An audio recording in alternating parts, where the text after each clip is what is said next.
We've talked a bit on this broadcast about new laws going into effect in this new year, changes that affect people living in Kansas and Missouri, including those who might not have an address on either side of the state line. On any given night in 2021, it's been estimated some 1,600 people in Kansas and more than 4,000 in Missouri experienced homelessness. Those numbers from the U.S. Department of Housing and Urban Development show just how many people could be affected by a sweeping new law in the Show Me state. It makes sleeping or camping on state land without permission a crime, a Class C felony. It's a warning the first time, but after that could mean up to $750 in fines and 15 days in jail. That's if the person refuses to be moved to a shelter. And the law changes the ways counties and cities address homelessness in their areas. State and federal funding can only be used for temporary housing or shelters, nothing permanent. There's also a priority for substance abuse and mental health help. Cities that don't follow or enforce these new rules are at risk of getting sued by the state or losing all their public funding set aside to address homelessness. Homelessness is complex. You have people that are in crisis, so housing alone isn't going to change their lives. Word's already getting around to places designed to help people experiencing homelessness, like Shelter KC in Kansas City. Executive Director Eric Berger says the law might help break up large camps, but it won't keep people from living on the streets.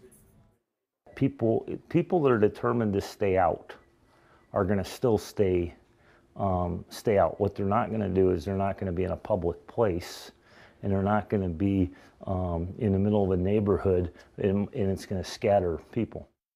You know, it's an interesting point, and there is another part of this law that really only affects larger cities like Kansas City or St. Louis. If cities or towns have a homeless rate above the state average, their funding gets taken away unless they show improvement.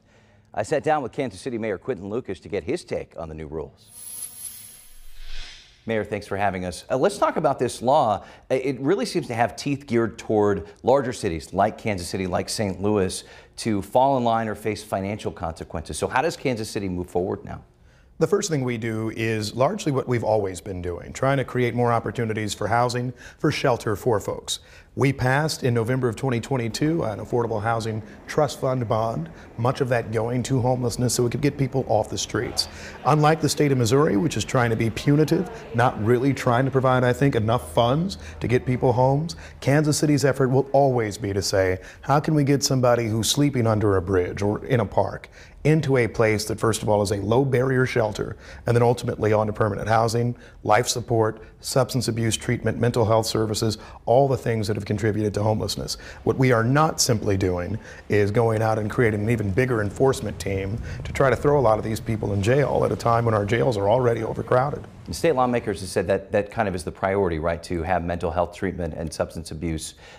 Do you buy that? I mean, because again, there are many consequences for not offering those. No, I don't buy it. I don't think the state of Missouri introduced this bill with a desire to say we really just want to fund mental health in Missouri better. If that were the case, they would use the roughly $5 billion budget surplus we had in Missouri last year, $5 billion, and spend it on things like better mental health treatment, spend it on things like school counselors, all the things that can make Missouri better.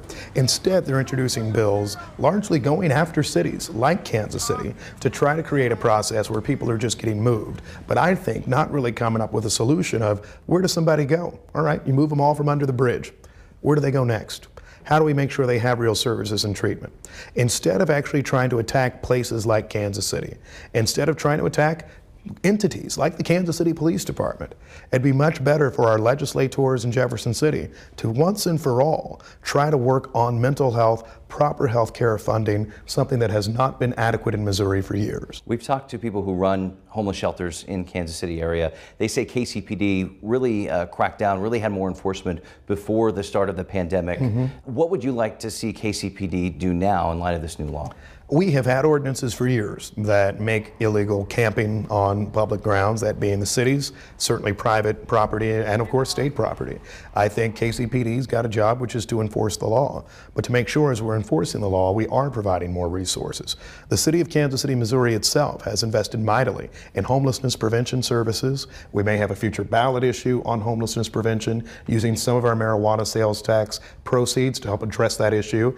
And importantly, to make sure that as camps are being cleared, making sure you're telling everybody this is a place to go. Because what does not work is what we've been doing for years, saying, hey, everybody, you got to leave this spot. And then they just move to another spot down the street. And then they move to another spot and another spot. I talk to people in Kansas City neighborhoods every day who say, perhaps, no, thank you for making sure that this park space is safe. But there are still all of these types of public safety threats, including to the people who are sleeping in creeks, people who are sleeping in dangerous parks and under bridges, under highways, making sure they have a place to go. That's the step that we need in Kansas City.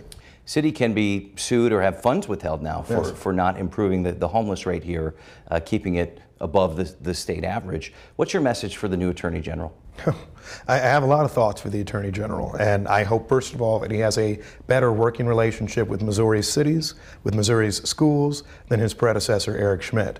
What I would say to the Attorney General right now is that the city wants to be an ally. We want to work with the state and make sure that we can find places for people to sleep. We can find the care they need. What good does it do of penalizing the city, taking affordable housing funds that can be used to help women with their children get housing in our city, get shelters in our city? What good is it to take money from resources for them and instead simply say, all right, we won, we punished you, city? You know, they continue to punish us again and again. They try to control our budget determinations like we saw in the police budget. They try to make sure that they're coming up with these punitive laws. We live in a state where there's a Second Amendment Preservation Act which limits the ability of KCPD to work with federal authorities to get violent murderers and guns off of our streets. I think what I would tell our new Attorney General is enough. Help us make Kansas City and frankly the state of Missouri a safer place to be. Every day, Missourians are wondering, why are our schools underfunded? Why is our public safety underfunded? Why is our health care underfunded? And at a certain point, the state, sitting on a $5 billion budget surplus, needs to step up and do something better for all of us. All right, we'll be watching the issue closely. Mayor Quinn Lucas, thank you. Thank you.